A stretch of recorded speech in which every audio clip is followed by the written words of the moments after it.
Hi guys, welcome back. Welcome back to the channel and welcome to another chat with another lovely healer from here in the UK. And this is Dawn Harris. And me and Dawn, we connected not so long ago when we chatted on a podcast with Travis Cook about awakening journeys.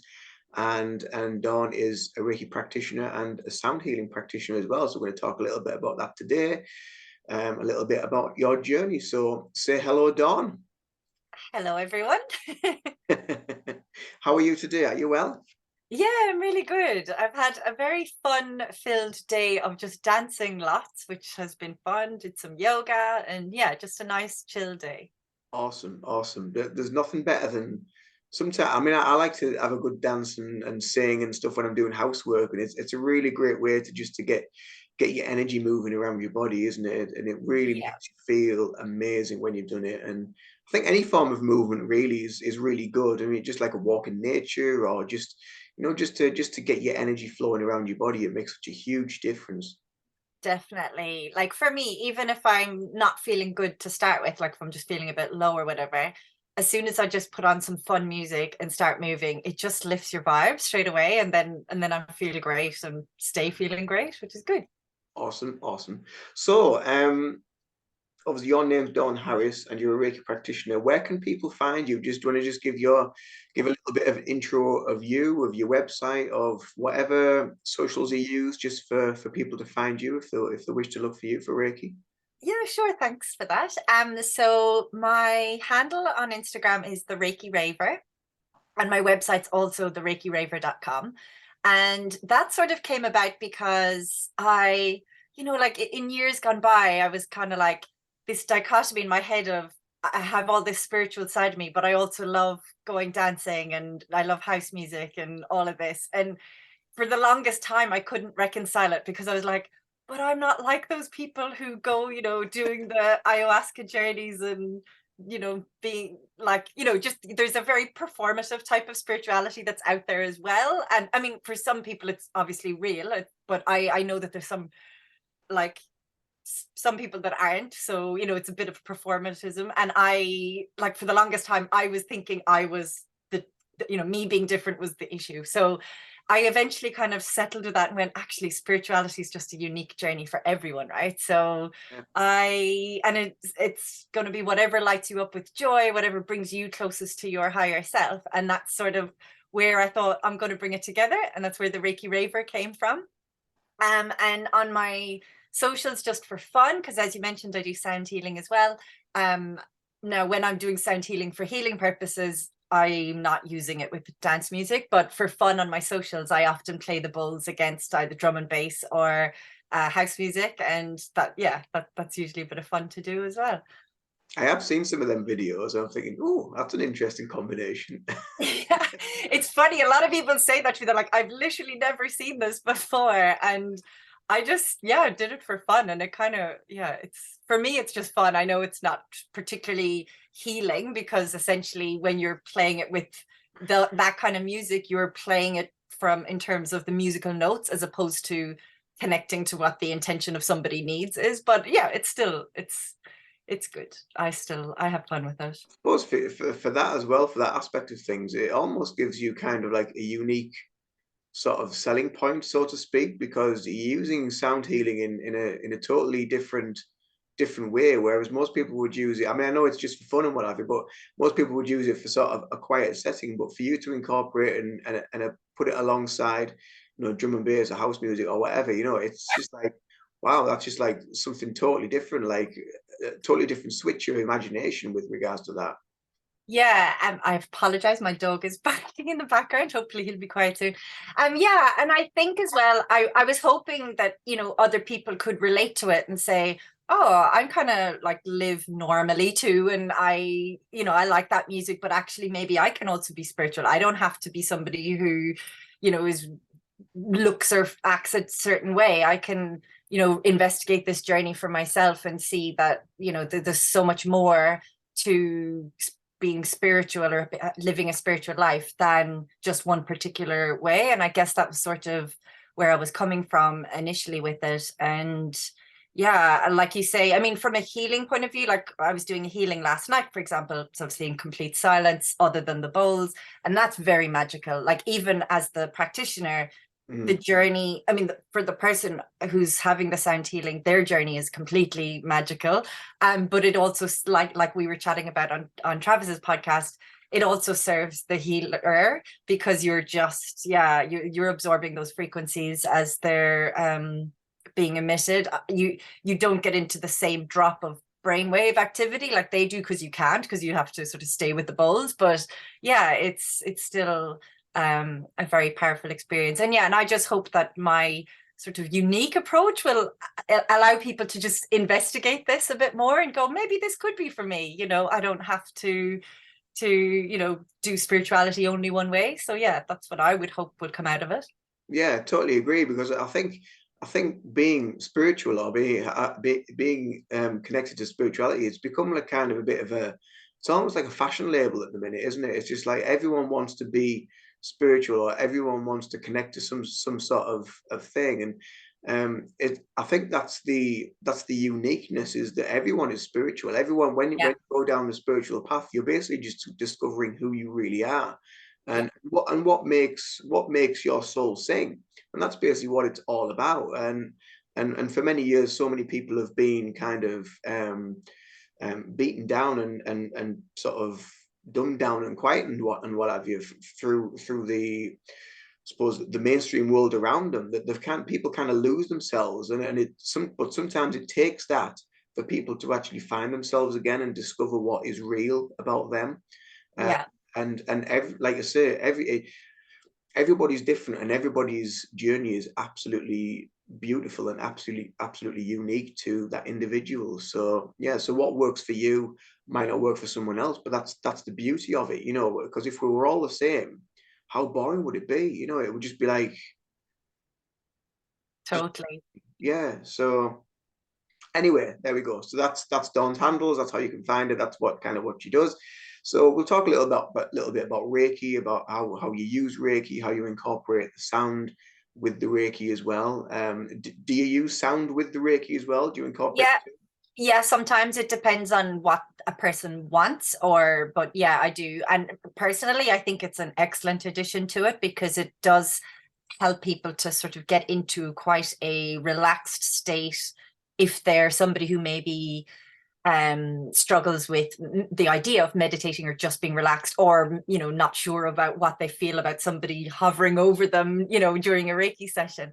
And the sound frequencies just really slow the brainwaves down, so it's just you stop thinking. Essentially, you can't think really while they're playing, which is quite magical. So yeah, I do love to incorporate them for anyone who is happy to have both at once. It's perfect because, like, I can scan somebody, then also play the bowl to the chakras that have shown me the most, that need the most attention. And yeah, then the feedback you get can be amazing because people don't necessarily know what you're doing or why you're playing particular bowls. But yeah, some of the most magical sessions have been when I'll have set an intention, I'm going through the bowls, and then they'll say back to me, oh, this happened and this happened, and I'm like, yes, that's exactly what I wanted. Yeah, So yeah, it's it's cool. beautiful to get that validation as well, isn't it? At the end of the session, just to know that, because I think everyone wants to experience something, and as we know, people don't always experience something, uh, Yeah, but when they do, and it kind of like resonates, and it gives you validation as to like, wow, yeah, that's exactly what I was feeling. So I'm so pleased that you were feeling it as well. So it's a really it really gives credence and power to what we do, with regards to energy healing and sound healing. So do you give Reiki first, or do you do the sound first and then give Reiki, or do you try and incorporate both at the same time, or how does so it? I'll generally do a Reiki scan first and then play bowls and then Reiki after, as in just the hand positions after. But again, if somebody needed, I could maybe bring a bowl in again in the middle of the Reiki session too, just depending on what's happening and what you. Sometimes like I'll just get a sense, oh, I need to do more of that bowl, and then I'll do that, and that, Yeah, yeah. yeah. So I tend to not be like super rigid that, oh, it has to be this way and I only do it in this order. I just kind of let my intuition guide me on any given particular treatment. Yeah, yeah. And I think that's kind of like what Reiki is all about, isn't it? It's all about being intuitive and following your inner voice, your inner guidance as to what you need to do, where you need to go, how you need to work on this person, and again, because everybody's individual and everyone's unique, that everybody's situation is going to be totally different to the last person. And the interesting thing that I found as or I always find with Reiki clients as well is that not one session is the same. They're all Yeah. totally different because we're always changing in frequency and in vibration. So what's your thoughts on, do people see colors and things like that when they're getting the sound healing before the Reiki? Oh, I'm trying to think, has anybody said that to me? I've had people like see things, like I can think of two separate people who've said they've seen fairies. I'm trying to rack my brain about colors. I'm not sure about colors, but I have had people see things, so it obviously color is probably possible, but yeah. Yeah, I mean, when I've had, so like I was attending sound healing as an attendee, or I guess a recipient of it, for about 10 years before I even trained in it. And I have definitely made some of really major life decisions during sound healing sessions. Like I'll set the intention at the start to say, okay, this is on my mind. I'd love some clarity. And then I just shut my brain off, you yeah, know, let the bulls work their magic, and then I'll, like, at the end, be really clear.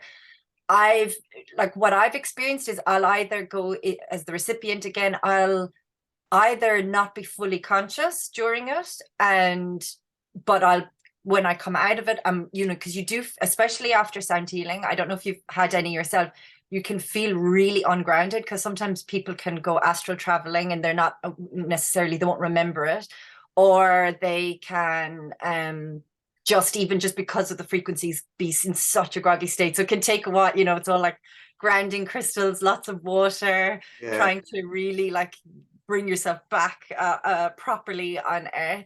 um but yeah, I don't even think myself I've ever, even though I'm quite a visual person, I don't think I've ever visualized color per se, but I certainly feel the effects of it in as it goes through my body in different, yeah, the different tones and bowls, that, yeah, you can just feel like sometimes you literally have a physical, like I've had moments where like my body's like lifting up. I'm not, right. consciously doing that, but like in response to a particular um bowl, and then it's because like that bowl is just like really opening that chakra even more. And Yeah. yeah, it can be quite a cool experience. But I'll pay attention now to this color thing. That's a good point. I'll be curious. Yeah, it's interesting because I know with Reiki clients myself, they often see colors, and I've seen colors, and I mean I've also been and had sound healing as well, so I am aware of the power of it and how useful it can be on somebody's healing journey. But I know that the few times that I have had sound healing, I have actually seen colors. So Oh, cool. it's been more like greens or blues or so I'm guessing it's kind of the same as when I see colors during Reiki or when I'm giving Reiki, that the color is, I just attribute it to the chakra, to the healing that's going on at the chakra, because Yeah. I just feel subconsciously there's a message there with regards to that color for that chakra for either myself or that person to be aware of. So I just thought that would be interesting if it sort of carried over into the sound healing aspect of things as well. I do think they're very linked. Like I can see that, if you're somebody who would see colors in Reiki, that you would see them because essentially they're working on the same system as, Yeah, yeah, yeah, because it's all about like frequency and vibration, isn't it? yeah, And I was just reading on your 100%. website before we came on, and it was like describing about how the body's made of water and the sound and the frequency and how it resonates with the body. Do you want to talk about that a little bit, just to give a little bit of an explanation?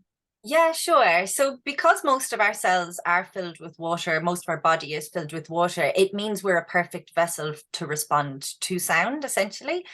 Which is why when somebody's having a sound healing, it's important to kind of really not have any toxins that day or the next day. It's great if you can drink lots of water before sound healing, that's wonderful.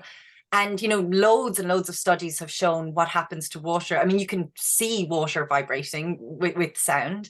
Yeah. But yeah, essentially, in that's because there's so much water in us, the water starts to resonate or vibrate as the sounds play. And those frequencies basically affect how our cells are operating and sort of bring them into a bit of harmony, instead of, you know, more chaotic sort of arrangement that they might be in if you're overthinking or feeling particularly anxious or maybe down one particular day.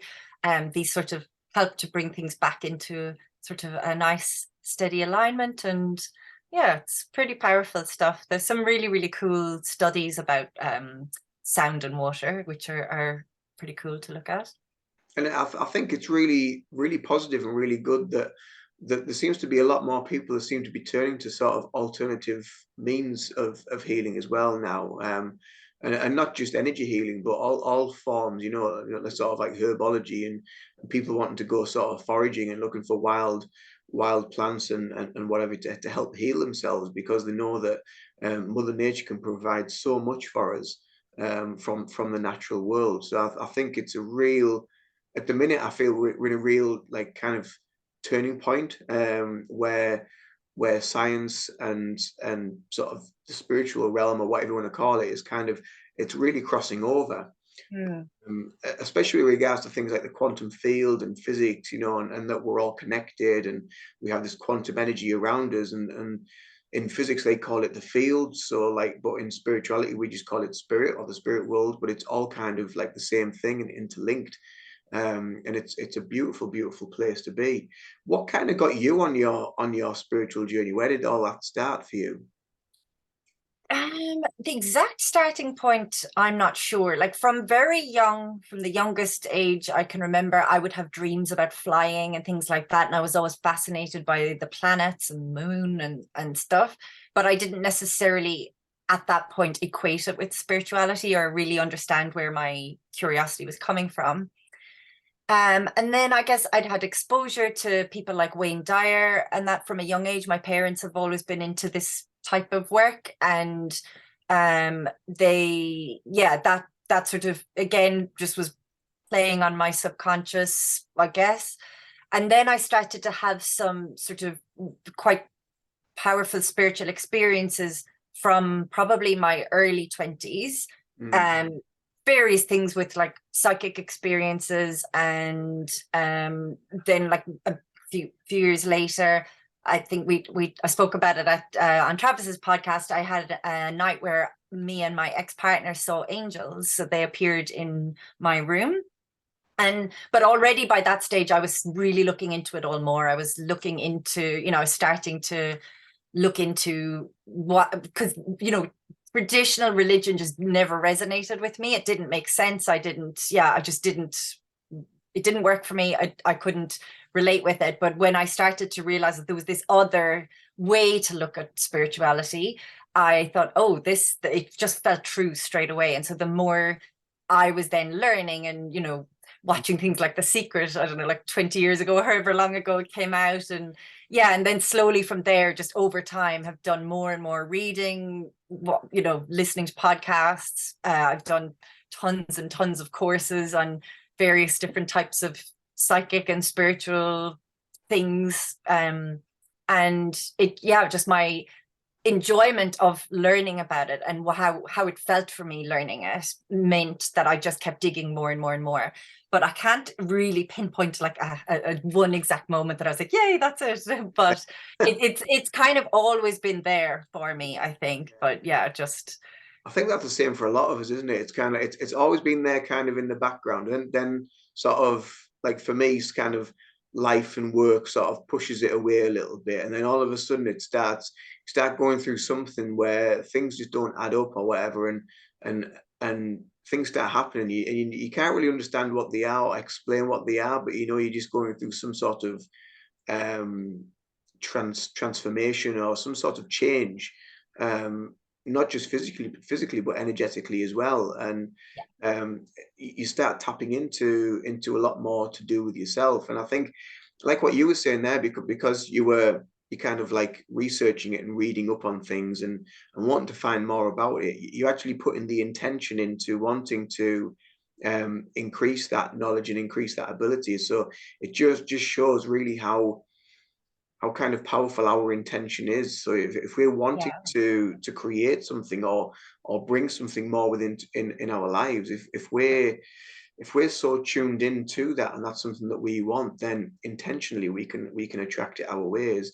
Is that kind of something that you would agree with that? Oh, totally. Yeah, yeah. Everything you just said there, I completely agree with. And Yeah, yeah, and even like against stuff that we spoke about on Travis's podcast, but like it's even helped me with my own healing journey. Like I've had some, had to, like, I guess all of us have had a dark night of the soul and gone through some pretty rough stuff in the past with domestic violence. And healing from that, spirituality was just such a huge tool for me as well, because I could sort of see the bigger picture, and it allowed me to also forgive that person for some awful things that they did, because I could see, I'm not excusing their behavior, but I could see, okay, this was obviously a soul contract. My soul needed to learn self-worth and boundaries and forgiveness and all of this. And I couldn't have done that if he didn't take the role that he took yeah, in my life. That doesn't mean, I've no contact with him or anything like that, but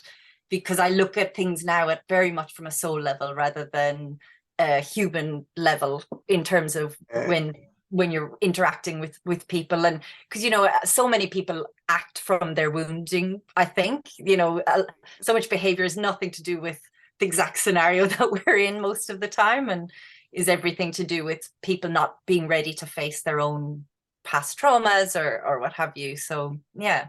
yeah. Discovering the demons, discovering their own shadow that they've got kind of hidden Yeah. in them as well. It's a huge part of the healing journey, and not a lot of people want to find it, do they? A lot of people want to kind of just like, and then that's again, that's kind of like the ego thing. It just like pushes it away. It's like, no, I don't want to face that. But at some point in their soul journey, they will have to kind of Yeah. come to terms with it and put it to rest, because for them it will be a continuing journey until they do that, of repeating patterns and signs and synchronicities to let them know that there is a level of healing that needs to happen on a soul level with them. So Yeah. it's such a powerful journey, isn't it? It really, really is. And like you say, it makes you see the bigger picture behind everything. So you see not just like your own life and how you react to people, but it's also how you interact and react to everyone around you within the family circle, within the work circle, or whatever it may be. And you become a lot more kind of receptive and open to the way those people are, because they're behaving on a way that they feel is right for them. And being spiritual, I suppose, we have to also be accepting of who they are for that person, for their role that they're playing currently. uh, Yeah. and And they're mirroring something for us as well, usually. Like that's what I think, is that if we're seeing something that we don't like in somebody else, it's because that's in us too. And we just have to work out, in what way is it in us and how can we work that. And then once you bring that awareness to it, it just dissipates so often. yeah, Like it's pretty, once you get the tools, this work is so powerful to just like elevating your life. But before that, you feel like you're a victim of your life, instead of actually realizing, no, we're the creators of our life. We have all the ability to, create this happy, peaceful, contented life. Like, not saying I never get triggered anymore. Of course, I'm human and I do, but I'm much quicker to reflect on it and then go, oh, I could have done that differently. And yeah, yeah, yeah, so yeah. So how would you say, if you, I don't know, had a an altercation with someone, or something triggered you and you reacted in a negative way, or whatever, and then you, like, later that day, you would sort of sit down and think about that and think about how you reacted. What would be your process to sort of like heal yourself, just to give other people an idea of how they can do it for themselves as well, because a lot of people probably won't be aware of how to do this, to just sit down with things that they feel, or things that they need to say. What would be your process? So a tool that I have found really helpful is journaling. So I will start to just automatically write. And I might maybe before beginning the journaling process might say something like, you know, angels, please help me get clarity on how I've acted in this situation or something like that. And then I'll just start writing and I'll work it all out, you know, why I feel I acted the way I did. How did I feel when somebody else acted the way they did? What did that trigger for me? What was it linked to? Because it's going to be something in the past, usually, not something that's happening right now. And how could I handle it differently? I will sometimes do some like self-healing with Reiki for myself, depending on how I'm feeling at that moment in time.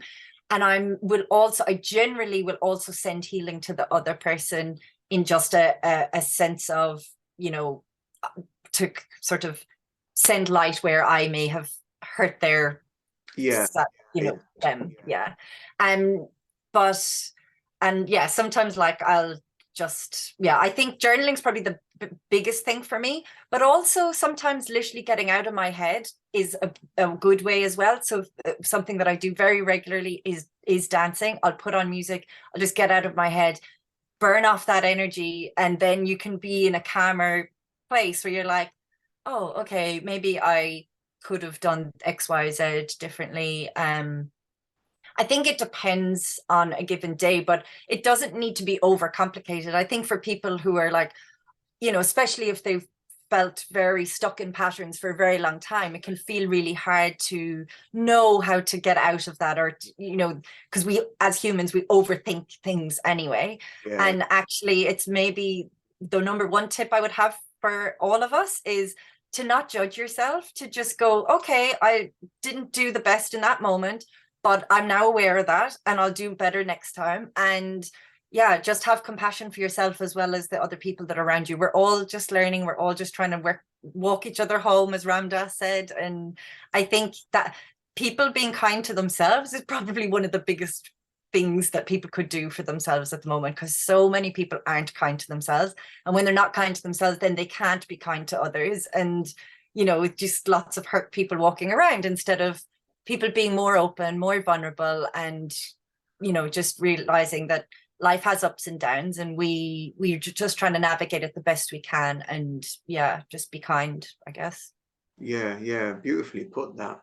Because I do think that when I did well when I was going through my years of mental health before discovering meditation, before discovering Reiki and things like that. That, you know, there was so much negative self chatter within me, you know, and there was so much negative self talk, and I was like, and it just comes from a place from somewhere deep within you that you're totally unaware of, and it's all this stuff that we need to try and process somehow, and we all have like different ways, and I have done journaling before, and I love the power of journaling, and it's all to do with, again, it's intention setting. It's all to do with the power of spelling, and it's also, I find, the way the specific words that we use as well, because if you spell something out with the wrong words or with the wrong intention, then it could have maybe not such a positive effect. And it's, again, it's to do with the whole word spelling. You know, it's called spelling for a reason, because you're putting a spell on the situation, on the person, on the outcome, whatever you want to create for yourself. So it really is a powerful way to navigate through it.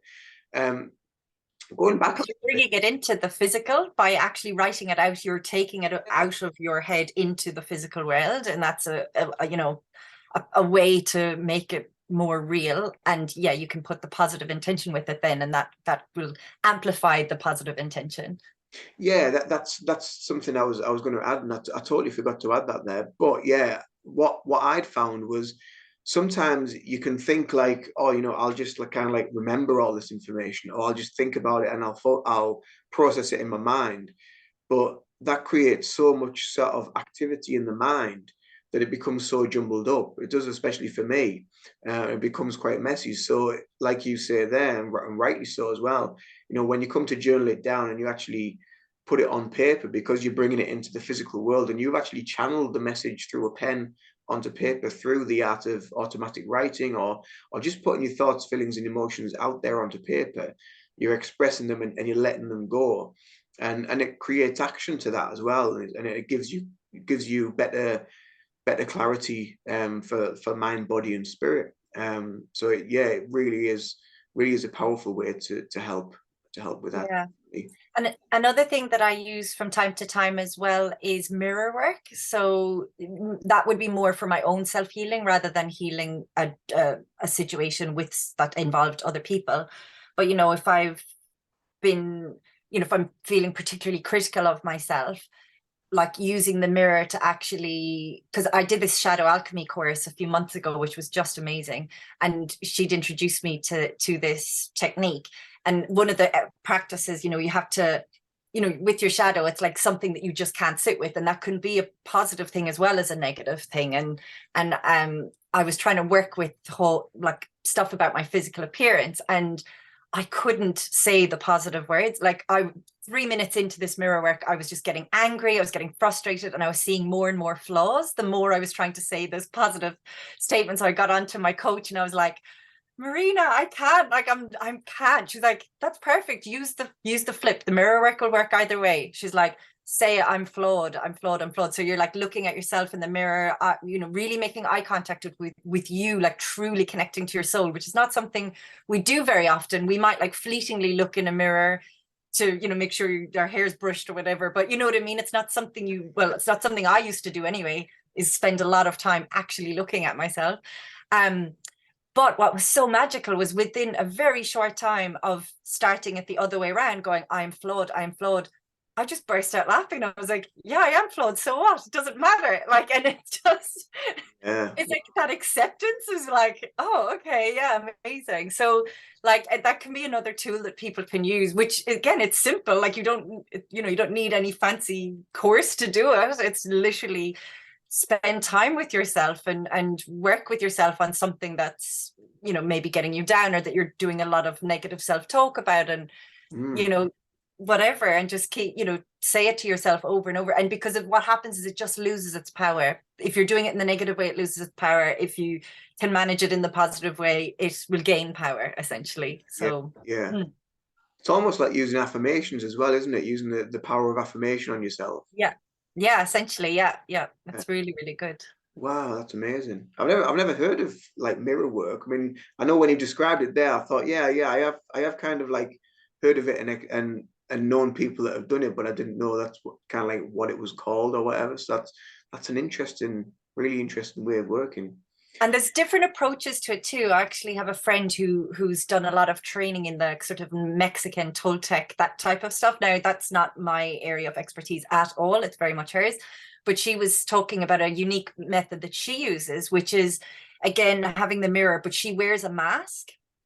And she has that process where using the left hand, you're like opening the portal of the mirror, and you sort of swirl your hand around 4 times, and then you also do a cross, and that helps to open the portal, and you do the same at the end. But the reason for the mask is that it takes you away from you thinking about human version of you, so your soul can do, you still have to be able to look at your own eyes, your Right. soul can connect with your eyes, and then you do the whatever the work. So it might be investigating, you know, I don't know, maybe you feel like rejected by a situation or something, and then you can work through, why do I feel like that, when did I feel like that? And she's also suggested to like soften your gaze so that you're not, I think it's to widen your gaze so it's a bit more peripheral, so you're not just staring right into your eyes, and that all sorts of, you know, really magical things can happen in that time because you're just not as attached to the human version of you, and Yeah. you can just work through that stuff. So I'm going to give that a go. I haven't done that version of mirror work before, but I have, the way I've spoken about it is the way I've done it. And also, like, I'll use in mirror work, sometimes I might even incorporate dancing, and sometimes my sound bowls as well,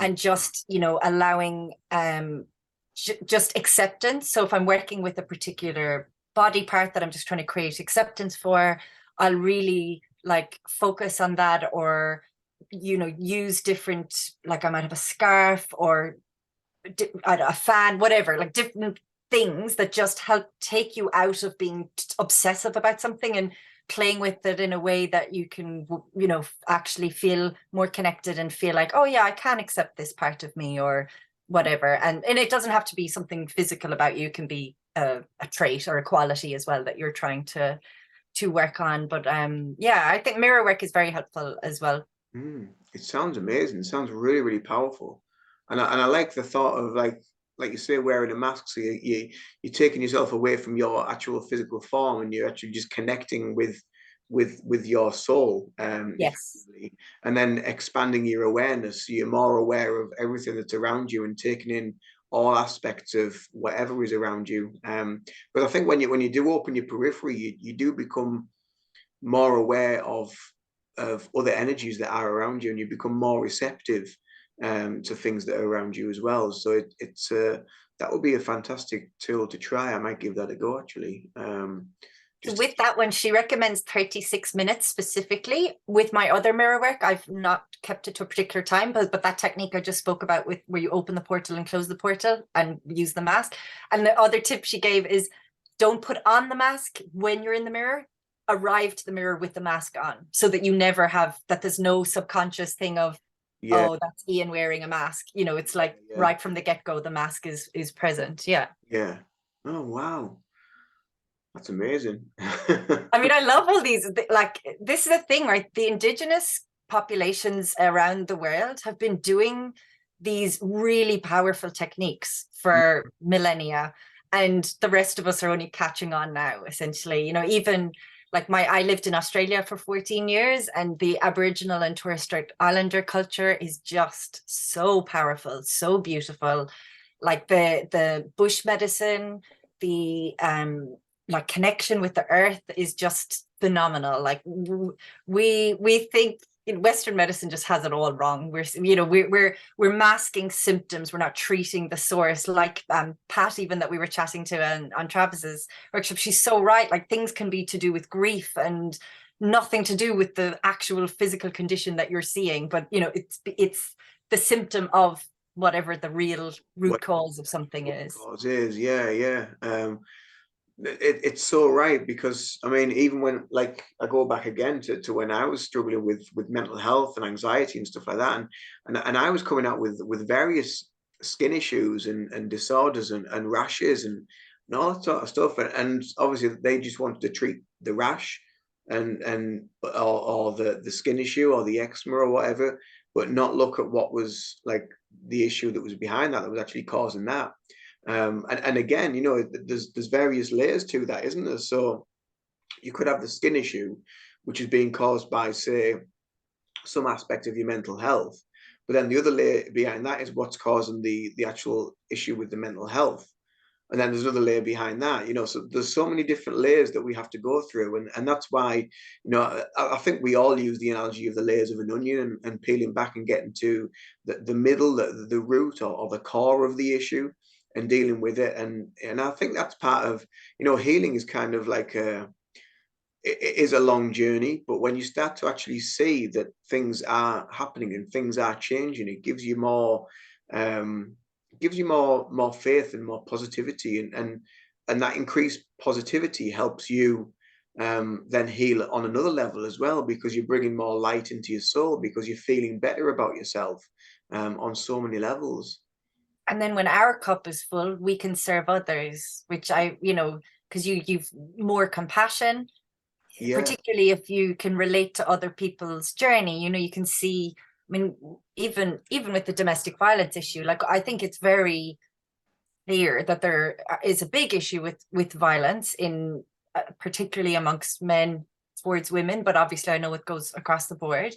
Um, but really that's rooted in pain. Like, and you know, not excusing the behavior of abusers, but that's not that. I don't think anybody intends to be like that. I think they are so traumatized by stuff in the past, or can't, you know, don't know how to deal with their pain or with process their emotions, and so it's easier to project that pain onto somebody else than actually face it yourself. But like you say, once you get to that phase where you start to, you know, take off all these layers, like the onion, you just then can have more compassion, and that's going to be the way we fix things, rather than pointing fingers at people, is actually going, having compassion and having a safe space for people to, you know, men in particular, to be like, you know, for so long we're told we can't process our emotions in a certain way, but actually that's never been helpful. Yes, we'll process them maybe differently to how women process them, but we still need to process them. We can't just bury them down and because they're there. Like our emotions are like little beacons, aren't they? Like they're telling us To tell us what something. And something, if something is serving our good or not. And you know, if we just don't listen to our emotions often enough to really go, well, why am I feeling like this right now? And it, you know, and being reactive instead. Whereas actually, if we sit with it and go, oh, okay, I get where this is coming from, it can yeah, help. and it's the whole reaching out for the external again, isn't it? So like you say, people will reach out externally to give pain, to take it out on other people rather than look at it themselves. But also, if people want like a quick fix, then again they'll reach out externally and think, oh, I'll go and buy this, or I'll go and get that, or I'll go and get my eyebrows done, or I'll go and get my hair done, or I'll buy these new jeans or these new shoes, and think that that will fix part of them as well, or part of the issue. And Yeah. like half an hour after they've bought them, they're just like they're back sat in the original pain that they were already in, or the original trauma, and they haven't released or healed anything because they've been too busy reaching out there when they need to go within themselves. Absolutely. Yeah. Yeah. Yeah. I think a lot of people don't know where to start with the inner work, but actually, and I think because maybe for the longest time, the way our mental health services have been set up, it's disempowered people from realizing that there is you know, there are ways that you can help yourself, but without victimizing somebody into thinking it's your fault, like, because that's different. Like, you know, it's about like creating a safe space for somebody to feel like they can look at their stuff and process it for as long as they need, and then, you know, but feel safe in doing so. And none of it requires expensive therapy, but unfortunately, you know, if you went to your doctor today and said, I'm feeling depressed, they're going to pop you on a pill or send you to a therapist, rather than going, what kind of things can we look at? Can we look at your nutrition? How's your sleep? Could we try doing some maybe small meditation stuff? Or, you know, it's we up until now we've had things the wrong way around, but I feel like I can feel a shift, and I think you Yeah, touched on it as well. I feel like it is, I hope I'm not being too optimistic, but I feel like it is kind of going in a better way. People realize that one way isn't the only way, that there's actually yeah, other ways to approach this, and we can, you know, certainly create more peace for people if we show them that there is a way to um yeah, really heal yourself. I mean, there's even a guy I follow on Instagram called Josh Connolly. He does these breathwork classes and they look amazing. Like I mean, I've done one of these online breathwork classes, but he does specific ones that are for men as well, which just warms my heart that somebody is actually doing this work. And you know, you can just see like the release, because he'll, I assume with permission, he videos some of these classes. And you know, these people who probably have thought, I don't, you know, I've got all this pain, I don't know what to do with it, and suddenly there's this outlet for it, and it's a healthy outlet, and they feel genuinely way better afterwards. And it didn't cost an arm and a leg to do it, things literally using your own breath. So yeah, yeah. And did you think? Well, I mean, obviously we have been conditioned as well, haven't we, to think that way as well. You know, we've been programmed that, you know, the men are the ones that need to go out, they need to do the work, they need to bring the money home, yada yada yada, for years and years and years and years.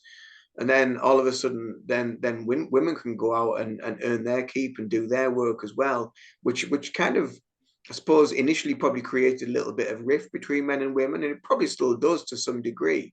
But it's the whole acceptance thing, isn't it? That we are all, you know, we are all one, and we're all here to serve a purpose, and not just because you're a man you have to do this and you can't show your emotions and you should never cry and you should always be authoritative or whatever, and because you're a woman you only do this, you only stay at home, or whatever. You know, there's so many different parallels that are used across the whole male female thing, that because of the programming as well that's gone on for so many years, that when it did come to a point where men and women work together, you know, that I think that's where there was initially a bit of a clash, and there probably still is, I suppose, a little bit.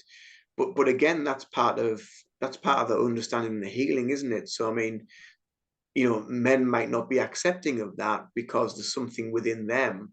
That could be either from within their life, or it could be maybe a past life that's been carried on into this life that they need to be more aware of, and to be more receptive to situations. And what's your thoughts on that, with things carrying on from previous lives and bring them into this life to be healed and resolved? Oh, I definitely agree that that happens. Like, I mean, even on a very scientific level, because I don't know if we touched on it in this session, but my background is neuroscience, and even like intergenerational trauma, say, for example, through like racism, for example, in Australia or the United States, that's very well documented. So people can have reactions even though they themselves have never personally experienced a very traumatic racist situation, but they're, because of the generations prior, they will have certain reactions. So that I absolutely believe, from both a scientific point of view, but also from an energetic point of view. I think it makes perfect sense that you we will have had previous lives in particular roles, probably even the opposite gender at times, Mm, and we'll have memories of that we're not conscious of, that which will mean we'll react to things without really fully understanding why we're reacting to them. And yeah. yeah, getting to actually heal that and see that. Yeah, I mean, I did a thing before called family constellation. I'm not going to be very good at explaining it, but it does a bit of that, like healing past generations, and it's meant to also help heal future generations because of how it works. But yeah, that idea of that, all the stuff that's come from past generations, our role now is we're the ones aware of these patterns, and therefore that awareness can help break the pattern, whereas in the past they weren't even aware, they were just kept doing the same thing, Mm. generation to generation to the next generation. But yeah, this particular time that we're in now, I think there's a lot of cycle breakers, and yeah. Yeah, I totally agree there. I think there's a lot of internal healing and leveling up going on within people, especially as we go through these times of kind of awakening, of people being more aware of themselves and becoming more conscious.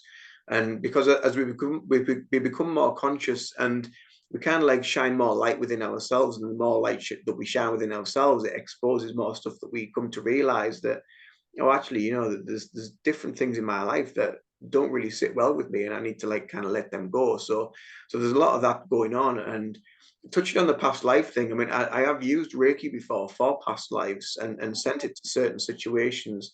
Obviously using like the distance symbol, because that can cut through, as we know, through time and space and what have you.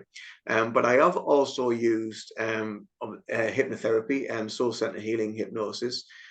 And I also did something called emotional code therapy, with another practitioner, and she was, it's probably about a year and a half ago maybe, and she was just learning how to do it. And she went back, I think it was about 20 generations down my bloodline, Wow. of where there was like healing needed. And she managed to actually heal the heart wall at the time. So all the emotions that were there at the heart wall, they got released, and any generational trauma as well got kind of like healed and severed and let go. My subconscious was totally aware of what everything was, and why it needed healing. So it just also goes to show the power of our subconscious as well, because it's so aware of every aspect of us, not just physically but spiritually as well, and all the different things that we've held on to and carried on with over the years, and brought to the now, where,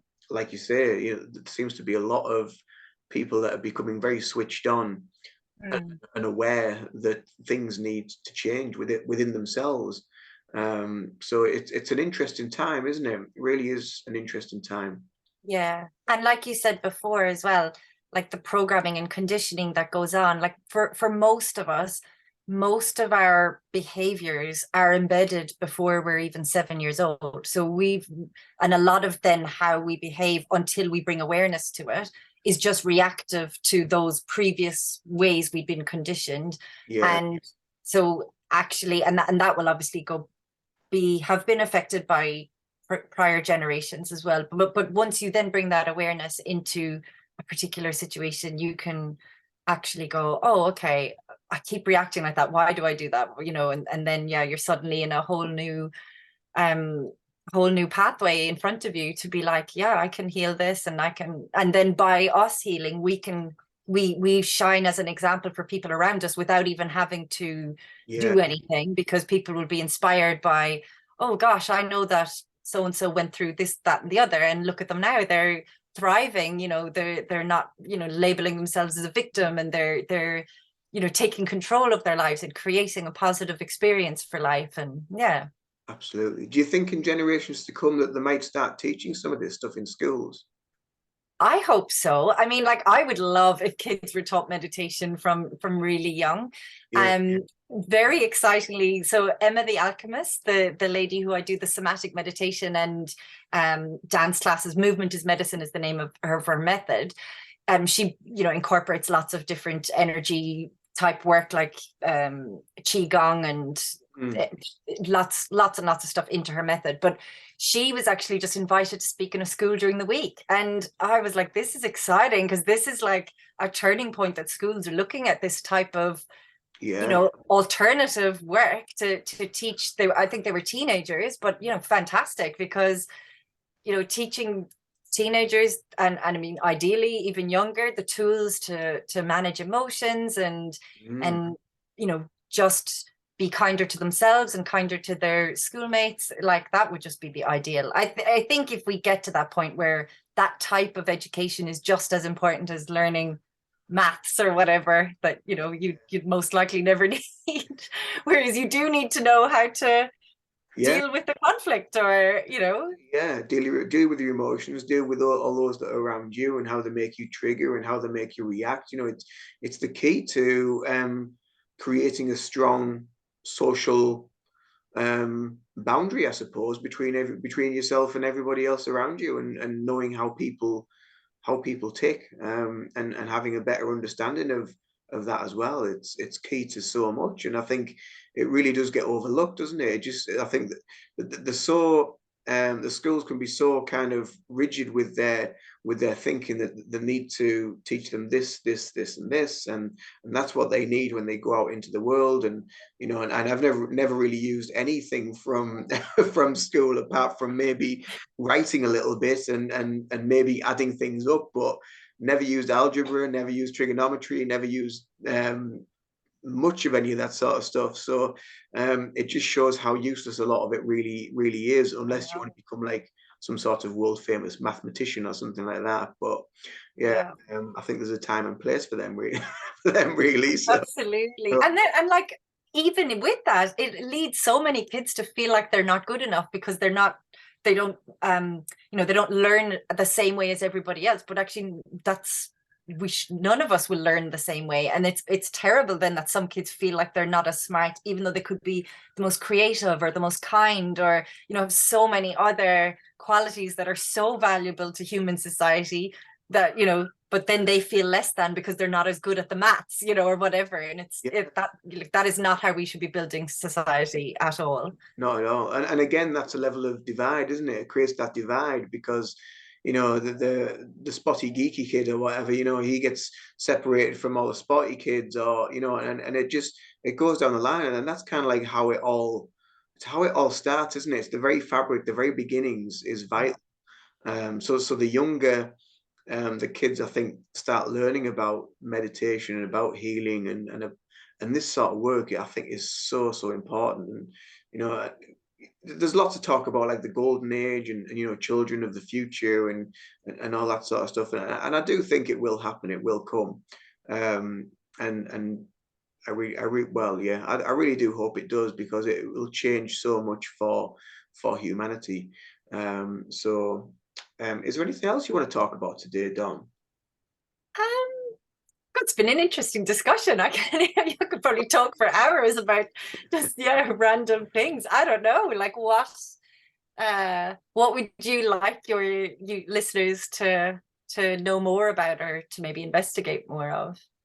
I think at the minute, a lot of listeners are very interested in people's kind of healing journeys, in their awakening journeys, in how they discovered themselves, what went on for them, and also the different modalities of healing as well. And that's kind of like mainly what's on the channel, you know, and it's about trying to harness and incorporate all these different modalities for for the right reasons, you know, for people to discover their own power, their own intuition, their own spiritual connection and level of consciousness. And so I think that's really, really important for people to be aware of.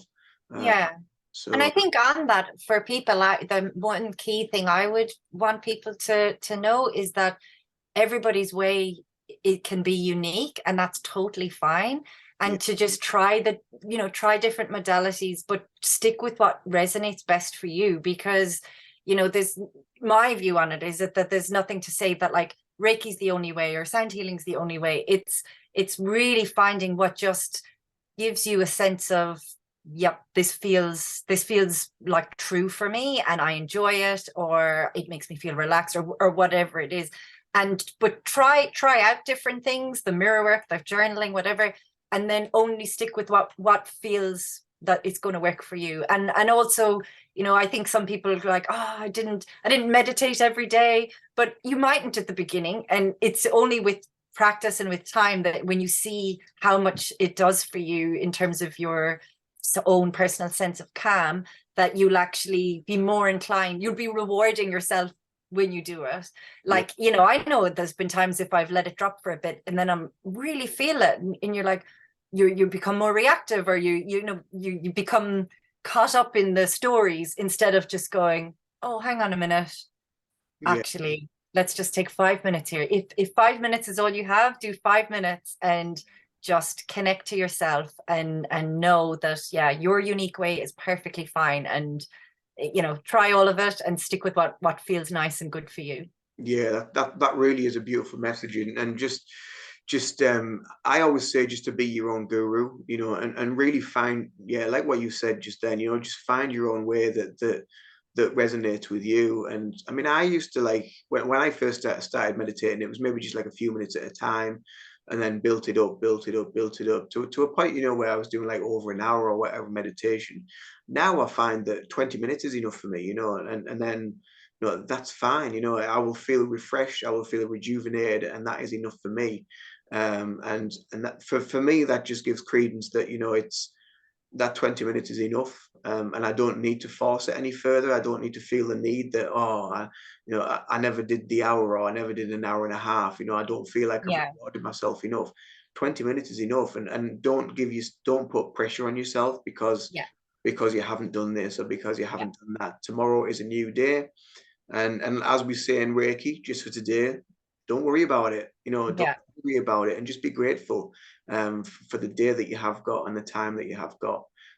So yeah, so thank you for joining me today, Dawn. It's been lovely to meet you again. Yeah, absolutely. Thank you for having me on. It's been a pleasure. We'll have to talk again because I wanted to know a little bit more about sort of like the angels and things that you've seen as well. But I think we Yeah, should talk about that again on another chat, because that can probably go on quite deep for quite some time. I think because we've both had lots of experiences with different things like that. So I think that would, yeah, fabulous. That'd be lovely. yeah. So anyway, I shall stop this here. It's been lovely as always to chat, and until the next time, I will see you then. Fantastic. Have a lovely evening. You too. Thank you. Bye bye.